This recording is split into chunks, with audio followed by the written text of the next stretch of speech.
kuri aya manywa aha ni mu masaha y'isasta aho tubazaniye updates tubona no kubifuriza isasta nziza. Ingabo za RDF zatabaye ingabo za FDNB mu buryo bukomeye cyane. Ni umutwe udasanzwe watabaye izi ngabo z'aba FDNB. Urabimenya umenye akantu ku kandi ese batabariwe hehe?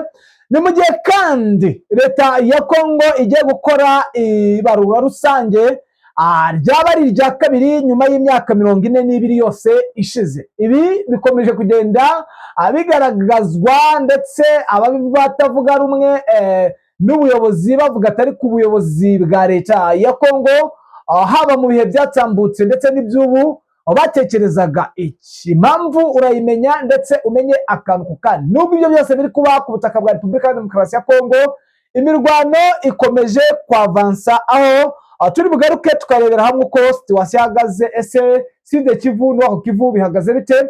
Ku murongo wa telefone turi bwakire umuroko informa aduhe ibyo n'ibyo ku bikomeje kugenda biba ndetse n'ibikomeje kugenda bigaragara kuri frontline. Ni munyemerere tuze turebere hamwe ibi ngibi imaze kubabwira mu buryo burambuye. Mbere na mbere ariko reka tubashimire tubifuriza amahoro y'Imana mu mwahisemo kubana natwe. Ikindi kandi namwe mukiza bwa mbere muri munsi ya video mukande subscribe bityo mwinjire mu muryango mugari w'abadahema kumva amakuru acukumbuye kandi yizewe kuri Kigali Rio News. Nje muri kumva kandi tugiye gukomezanya. Ndi Damien umugisha ku murongo wa telefone turi kumwe n'umuroko informa wacu Bwana Bizima. Abo turi kumwe ngira ngo muramumenyereye aduhe ibyo n'ibyo. N'ingabo z'u Rwanda zo mu mutwe udasanzwe zo mu mutwe w'ingabo zidasanzwe bita Special Force zatabaye ingabo z'u Burundi ziturutse mu birometero 70 mu gihugu cya Centre Africa.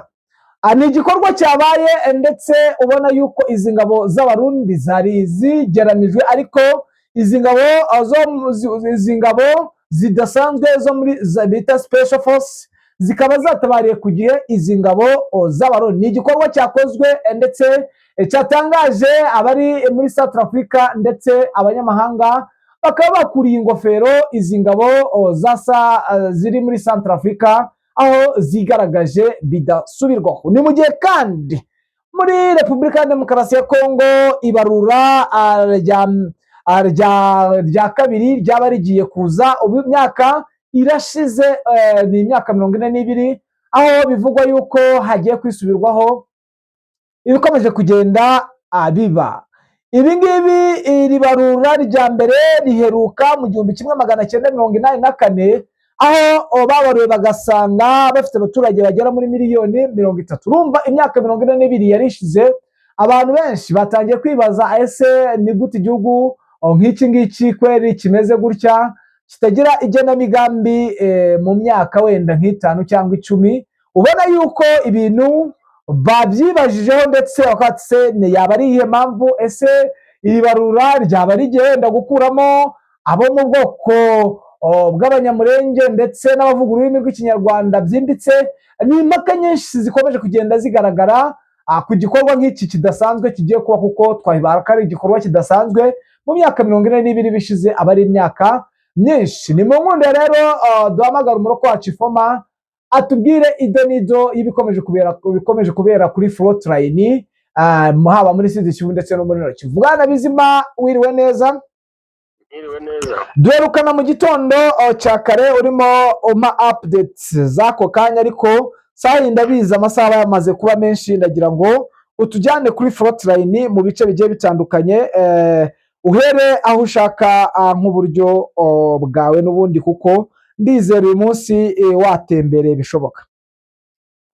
Ego na makuru ubona agenda agaruka mu bice bitandukanye bya FARDC ko ni igihugu ubona ko kirimo imirwano mu bice byinshi, yaba muri Sud Kivu ndetse na Nord Kivu. Ni uburyo ubona ko operasiyo ziri gukorwa ku mpande zose, haba ku ruhande rwa FARDC ndetse n'umutwe wa ASM 23 ndetse mu bice bya Sud Kivu harimo Twirwaneho mu Minembwe. Ni uburyo bwinshi operasiyo ziri kuba hirya no hino cyane, kubona ko ubu binakajije umurego cyane mu buryo ubona ko FARDC ishaka kugenda yisubiza ibice bimwe na bimwe muri ibi bice bya Masisi. Reka dusa naho duhera muri Nord Kivu, aho imirwano ikomeje cyane mu gace ka Kazinga, nk'uko mu makuru aheruka twari batangarije.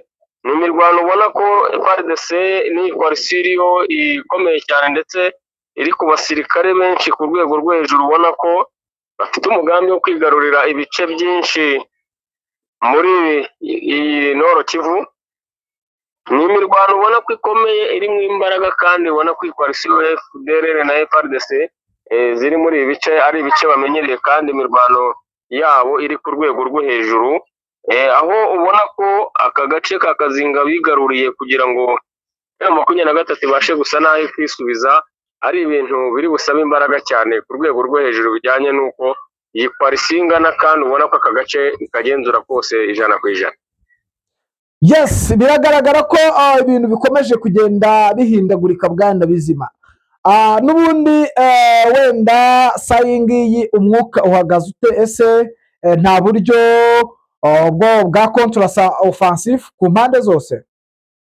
Ikintu kigaragara kiriho ni uko ubona ko aka gace katari gakenewe ko M23 gatakaza, kuko n'ubu operasiyo ziri gutegurwa kandi ubona ko zikomeye, nuko amaze kugeraho ingabo za M23 mu buryo bwo gutanga support cyane. Ubona ko ariko bijya bikunda kugenda muri aka gace, ni agace gahora kamburwa kuri buri ruhande cyane, ukabona ko undi akishubije mu gihe cy'inyuma abanje gusa naho yitegura, kuko urabona ko ni coalition yari imaze igihe kijya kungana n'ukwezi yaravuyemo, ndetse ubona ko iri kwegeranya imbaraga cyane ku buryo yahagarutse nk'inkubiri cyane, ifite imbaraga nyinshi cyane n'ibikoresho bigezweho. Rero ubu ikintu kiriho ni uko ubona ko M23 mu bice iriho n'ubundi, kuko isa n'irebana nabo, irimo kwitegura bikomeye ko yakongera kuhigarurira, kandi ni ibintu bishoboka cyane bitewe n'uburyo bw'imirwanire ikunze kugaragara muri ibi bice cyane. Ubona ko bose bamaze gusa naho ibi bice babimenyereye, ariko mu makuru ahari ni uko M23 ifite umwanzuro w'uko umunsi yabaye ibakuye muri Kazinga izabakurikirana cyane, ku buryo ibara ko ishobora kubinjiza mu bindi bice bya kure, ku buryo byatwara ibirometero birenga 50, ku buryo itazongera gusa naho isatira kino gice mu bihe byavuga. Yes, bwana Bizima, rero sinzi nimba no mu yandi maxe hano muri Nord Kivu nimba hari update nshya zihari, wenda ngo updating ubundi tunyarukire muri Sud Kivu. Yego, andi makuru ni amakuru ubona ko mu rugabano rwa Warikare na Kare, ndetse usatira hariya kuri pariki ya Kausibiega, ni ahantu hari igice cy'ubworozi cyane hagaragaye FDLR zica abashumba ndetse n'inka. Ni agace ubona ko kabaye nk'indiri ya FDLR ku rwego rwo hejuru, kuko ubona ko inshuro nyinshi hakorera ibikorwa by'urugomo, ndetse ikaba yabasha no kuba igaba ibitero rimwe na rimwe kuri pozisiyo za M23, ariko ikisubirira mu ishyamba mu buryo ubona ko idahangana ifashijeho. Ariko amakuru amaze gutahurwa nuko harimo force nini cyane ku rwego rwo hejuru, ku buryo ubona ko hakeneye ko hakorwa operasiyo zikomeye, ku buryo iri shyamba ryaba nk'irigenzurwa n'ubwo ari rinini ku ruhande rwa M23, kuko riri mu bice bituma kari agace gahungabanya umutekano y'iteka ryose kuri FDLR, bijyanye n'uburyo iri shyamba rikora mu bice byinshi bya Warikare ndetse na Karehe no mu nce zisatira Sud Kivu. Yes, bwana Bizima, mbere yuko utujyana mu murwa hagati Uvira, reka turebe ibyatangajwe na Lawrence Kanyuka. Uyu ni umuvugizi wa AFC M23 mu bya politike. Ni impuruza ihuriro rya AFC M23 ryatanze kubera kumeruka iri kubera mu bice bigiye bitandukanye, cyane cyane mu bice bya Minembwe. Umutwe wa AFC M23 ni iminsi ibiri ku wa kabiri ku munsi w'ejo tariki 24 Werurwe 2026 watanze impuruza ku bihe bisa n'imperuka bikomeje kubera muri komine Minembwe mu ntara ya Kivu y'Amajyepfo, aho ingabo za leta ya Repubulika ya Demokarasi ya Kongo zikomeje gukorera abaturage ubwicanyi bw'indengakamere. Umuvugizi wa FCM 23 Lawrence Kanyuka abinyujije ku rubuga rwe rwa X yavuze ko ubwicanyi bukomeje kuba ari indengakamere, ndetse avuga ku banyamurenge bakomeje kwicwa, aho leta ya Kongo iri gukora ibikorwa byo no kuvana abaturage mu byabo ku mbaraga. Si ubwicanyi gusa, ahubwo bari kuvana n'abaturage mu byabo ku mbaraga.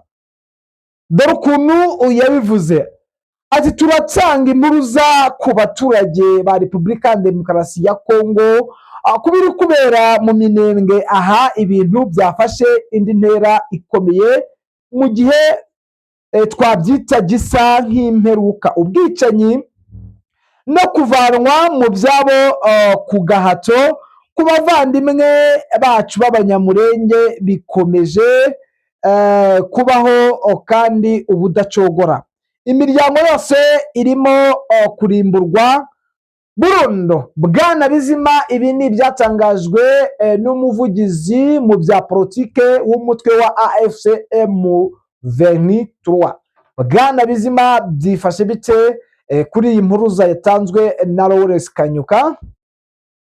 Yego, ni uburyo ubona ko bajya kubivuga byarengereye, ariko ubundi nibwo buzima bwaho biberamo bwa buri munsi, kuko si ubwa mbere si n'ubwa inshuro ya 10 barashwe, ariko byageze aho ubona ko noneho beruye bashyize mu bikorwa.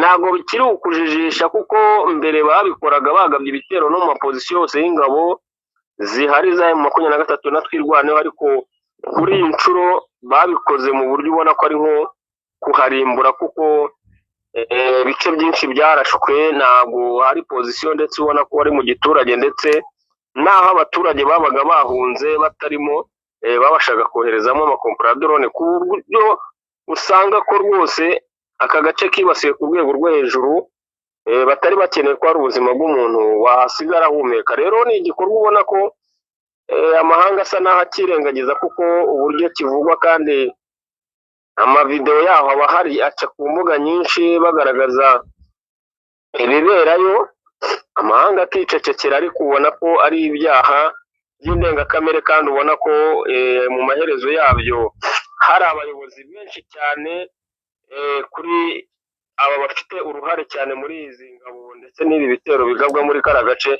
bazabibazwa cyane, kuko ibi ni ibyaha by'intambara, kuko ni ibyaha byica abantu, bikica amatungo inka zarashize hano mu Minembwe zitaribwa ziraswa na drone. Ni ibintu ubona ko bigayitse ndetse biteye n'agahinda cyane, ariyo mpamvu ubona ko ntabwo ari urugamba rwarangira kuri bariya basa naho barwanirira ibi bice n'aba bantu baho badashobora kuva ku izima cyane, bijyanye n'umujinya bafite waka gashinyagura aba bantu bishwemo kandi n'ibyabo byo byangizwamo. Yes, Bwana Bizima, rero tujyane kuri axe ya Uvira. Sahiye, umutekano wifashe ute, bimeze bite? Umutekano hari ni umwe w'ubwenge buri gukoreshwa, kuko intambara ihari ni y'ubwenge. Urabona ko buri wese aba ari gushushanya icyakorwa ku ruhande rwa FARDC M23. ubona ko FARDC utamenya uvunika, kuko iyo bazi ingabo zimaze kugera muri Uvira ni ingabo nyinshi cyane, ku buryo buri wari wese abyibazaho, ahubwo akibaza niba ari abazarwanirira uyu mujyi gusa cyangwa niba hari ikindi bari gutegura, kuko ingabo zihari ni nyinshi ku rwego rwo hejuru kandi ziza buri munsi. Nta munsi ushobora kwira nta ngabo zijemo, kuko hari ingabo zavuye Tanzania, hari ingabo z'Abarundi, hari ingabo zo muri Central Africa, Angola, ndetse na FARDC n'izi coalition zose bari kumwe za Wazalendo. Ubona ko ari coalition nini cyane, utakwibaza n'uburyo ishobora kubasha gutegura iby'imirwanire bijyanye n'uko ingana, ariko ubona ko habuze ikintu gituma basa naho batangiza urugamba ku ruhande rwa FARDC. Wareba M23 nayo ugasanga nayo nuko iri kwiga, nta gahunda y'imirwanire ifite uretse kuba barasana ari uko bagabweho ibitero.